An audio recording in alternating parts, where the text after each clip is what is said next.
अजितदादांचा विमान अपघातात मृत्यू झाला, पण हा अपघात नेमका कसा घडला आणि त्यामागे कोणाचा हात होता हा प्रश्न आता अधिक गडद होत चाललाय।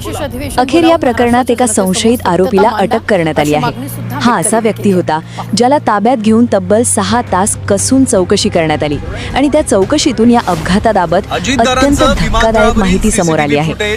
बुधवारी 28 तारखेला सकाळी 8:45 बारामती येथे विमानाचे लँडिंग सुरू असतानाच हा भीषण अपघात झाला।